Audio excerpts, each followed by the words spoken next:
All right, hi everyone. Maurice, and I'm going to play a short experimental film, and then I'm going to show you some pieces that come from the experimental films that I've made. So here we go. Plug it in my computer. You just will stop. Or so the one I got was a third party one, and it works like this. Yeah, trying to figure out where to cut, right? This one works better. Why does it better? I don't know. It's everything. Yeah. Well, they got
um, this work has been developing, I guess, for the 5 years that I've been here. But in the past year, I've been working a lot with text and thinking about drawing in two-dimensional with analog materials, but also three-dimensional with digital materials or analog materials, and fourth dimension. And what does that mean for drawing, and what does that mean for mark making? After my qualifying exams, I finally found a term that sort of worked, which is performance drawing. Because my first maybe 4 or 3 years here was just me trying to keep them separate, but finding a way of making drawing and performance that kind of worked for me and made sense. And I finally found that. But my journey into figuring out text and the critical essays and how people who are studio artists or performance artists, how we use bibliographies or critical essays or footnotes in our works on our own terms. Those are some of the things I've been working with as I've continued to make this work. Um, I started to incorporate visual descriptions in the work or video, audio descriptions in the work because I was thinking about how ableist the arts can be and who I'm talking about and who I'm centering in my work. And I'm mainly talking to queer people and Black people and people of color, but like how I talk and the language that I use, the signifying that I use, those are things I wanted to incorporate in these um, image descriptions. And they started to kind of take a life on their own as I started to continue to experiment with digital work and making films. This is analog work. And this is kind of my using visual language or the language of film to think of point of view shots and how do you put Black and queer non-binary people, how do we fit into that language? So this is my sort of take on it. Fast forward maybe 3 or 4 months.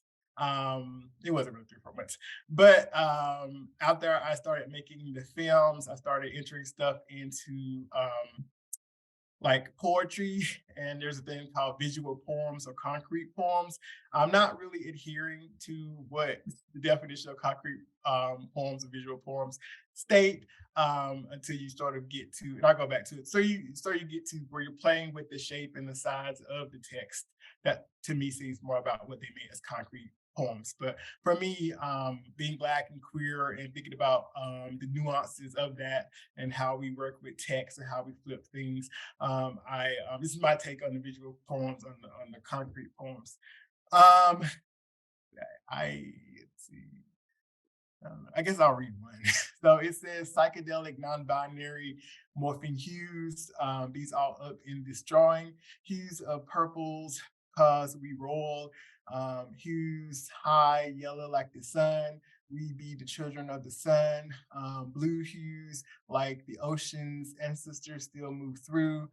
Shout out to the flying Africans.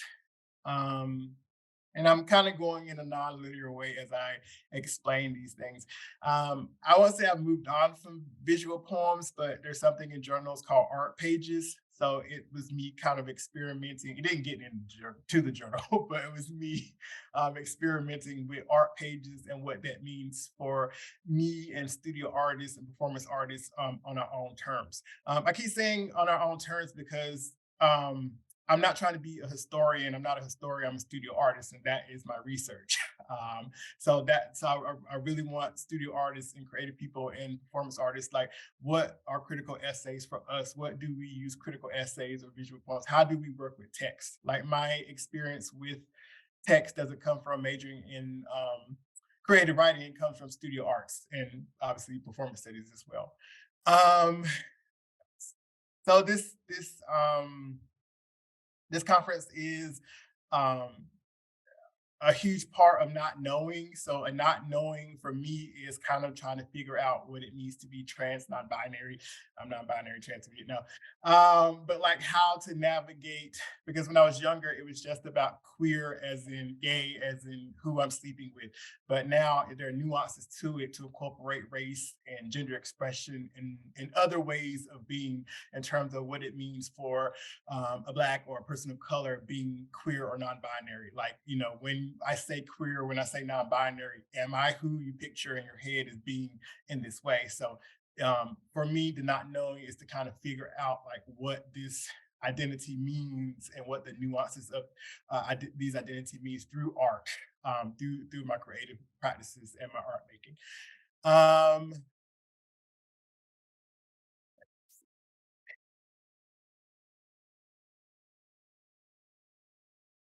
So the image descriptions, it they were very specific in terms of talking about like what's happening in the piece that I made, and now and they still do that, but they start to come more like a diary or a journal, or I am talking to someone when I make these pieces. So I'm letting different people into different aspects of what it felt like to make this work. Um, and this is and I also like this piece because it's called the blacker the non-binary, the sweeter the juice. um this piece is look at her. I also question about being able to remix my work, sample past works, and remix them or reuse them to create new marks or new ways of thinking. So I originally made this piece like in 20, I think 2010 or 2011, and I just brought it back and add a image description. I don't really like it, but I just like that idea of when is a piece finished and who gets to decide if a piece is finished and can we reuse it, rework it, to think about things in a different way. Um, in like 5 minutes though. Okay. Part of my I'm not going to read everything that in these pieces, but and when we think about visual poetry or concrete poems or how different artists use text throughout time as like evidence, like I can do it too. So this is artists maybe more traditionally in what concrete or visual poems are. Um, this is another piece. Um, And because of a conference I was in maybe 1, 2 months ago, people reminded me of performance writing because I forgot that was like a term or something to use. So to be able to go back to performance writing and think about what that means in my work is something I'm interested in. But these are some artists in, I guess, fine art who use text in their work. Um, this is another example. I really enjoy Linda Berry's work. Just it seems like approachable in a way that some fine artists aren't.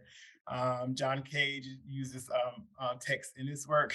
4 minutes 33 seconds. I tend to go back to that piece because it makes me think about different ways to think about drawing, sort of outside of the box. Um, what? um,